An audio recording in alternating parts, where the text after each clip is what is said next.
You wake up. No alarm. The sun is barely through the window.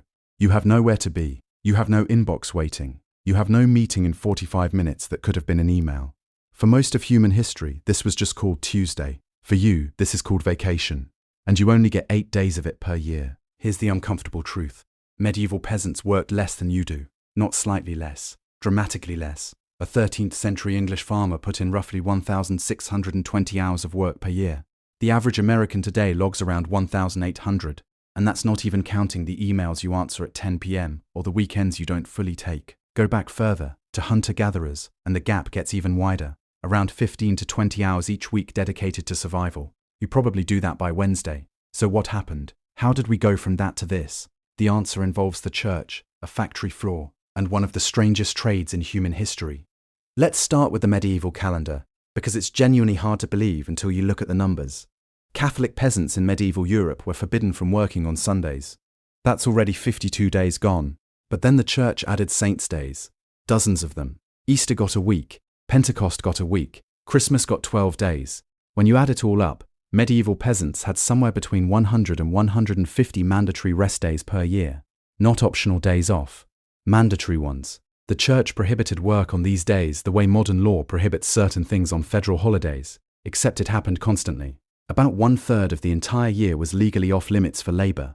In France and Spain, some estimates push it even higher. Spanish workers reportedly enjoyed 5 months of holiday annually.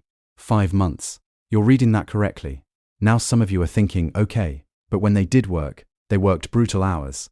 Dawn to dusk, right? And the answer is yes and no.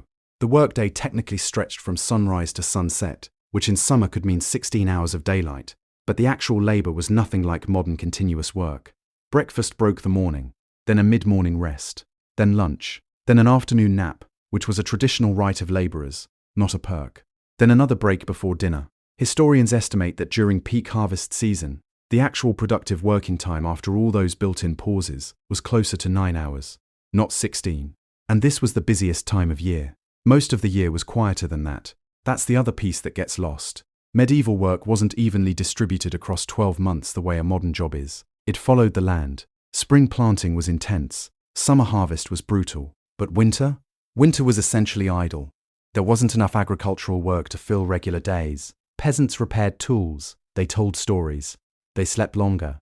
Some historians estimate that medieval peasants only worked around 120 days per year when you account for everything. The rest was rest. Not vacation, not leisure in the modern sense, just the natural rhythm of a life built around seasons rather than spreadsheets. So what filled all that time? Roughly what hunter-gatherers did, just with slightly more ale involved. Festivals weren't just days off, they were enormous community events. Processions through town, games in the fields, feasting, dancing, traveling to neighboring villages just to see what was happening there. Weddings could shut down a community for a week. A wandering performer passing through town was a legitimate reason to stop working. The church actually enforced this. Historians have noted that keeping people celebrating frequently was partly a way to prevent rebellion. Whether that's cynical or pragmatic depends on your perspective, but the result was the same. People stopped regularly, gathered regularly, and rested regularly in a way that's almost unrecognizable today. Here's the part that's hard to sit with. None of this was considered progressive or radical.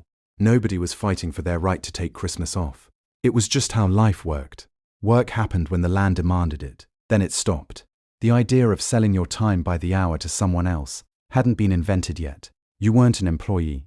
You were a person doing what the season required, and then being done with it. Oxford historian James Thorold Rogers wrote that when 19th century workers fought for the 8-hour workday, they weren't asking for something new. They were trying to recover what their ancestors had 4 centuries earlier. The labor movement was, in a strange way, a restoration project. So what changed everything? The Industrial Revolution.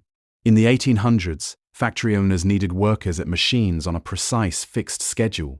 The machine didn't care about the harvest season. It didn't observe saints' days. It ran continuously, and it needed people in front of it continuously.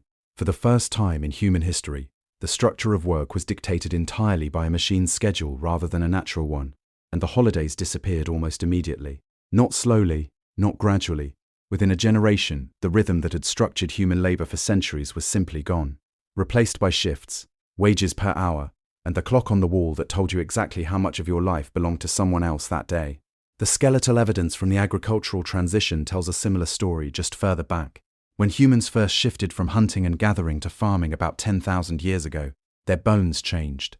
They got shorter, their spines showed arthritis from repetitive bending, their teeth rotted from grain-heavy diets.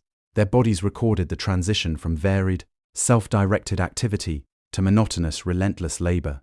The Industrial Revolution was a second version of that same trap. More people, more food production needed, no way to go back, and the body paying the price. The 9-to-5 is a 20th century invention.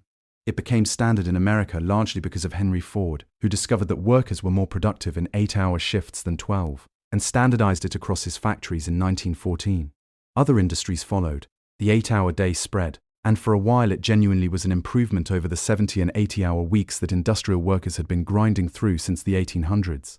But here's what didn't come with it: the 150 days off, the winter idleness, the afternoon nap as a legal right. The 8-hour day replaced the 70-hour week but kept none of the medieval breathing room that had existed before industry arrived. Today, the average American gets about 8 vacation days per year. 8. A medieval English peasant had roughly 150 days annually when work was forbidden. That's not a small gap. That's a fundamentally different relationship with time, and most people never question it because they've never known anything else. The schedule feels like gravity. It feels like it was always there, but it wasn't. It was built in a specific historical moment, by specific people for specific reasons, and it replaced something much older and, by most measures, much easier on the humans living inside it. There's a word for when a population adjusts to a condition so thoroughly that they stop noticing it. Adaptation.